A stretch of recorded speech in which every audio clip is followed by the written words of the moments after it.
época en la que se suele pensar en los derechos humanos como una calamidad y en los derechos humanos como la causa del problema, y que el problema es que los derechos humanos son los derechos humanos del delincuente, que en 1789 los representantes del pueblo francés, pensando que la ignorancia, la negligencia o el desprecio de los derechos humanos eran las únicas causas de las calamidades públicas y de la corrupción de los gobiernos, sancionaron una declaración de los derechos del hombre y del ciudadano.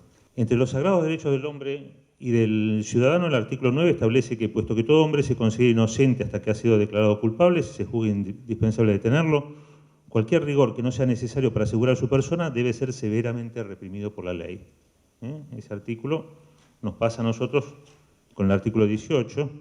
El artículo 9 de la Declaración de los Derechos del Hombre y del Ciudadano asocia al Estado jurídico de inocencia la prohibición de penar a los que no han sido condenados, es decir, juzgados.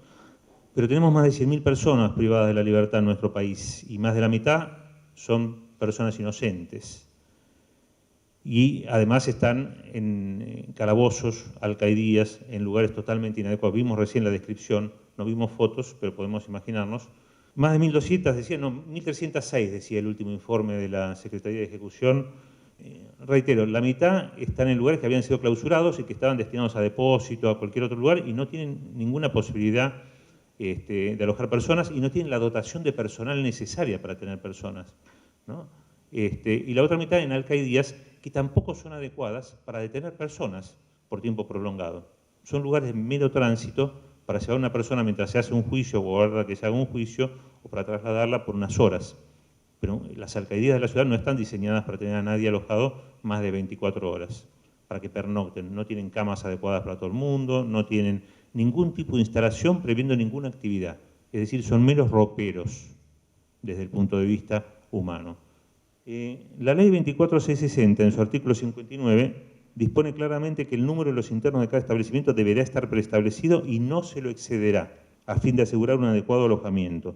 Esta importante disposición no solo reglamenta el artículo 18 de la Constitución, cuando dispone que las cárceles serán sanas y limpias, cuando regula el cupo y establece que no se lo excederá, dado que la ejecución de las penas y de las medidas cautelares está sujeta al permanente control judicial y es de competencia judicial autorizar todo egreso, artículo 4, inciso B de la misma ley, y a que en las cárceles y establecimientos de ejecución de la pena no se puede recibir bajo ningún concepto persona alguna que no sea acompañada de una orden de detención expresa extendida por el juez competente, artículo 180 de la misma ley.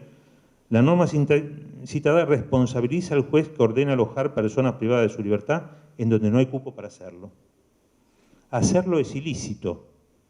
Esa es la solución. Advertir que poner a una persona en un lugar donde no cabe es ilegal, es delito. Privación ilegal de la libertad.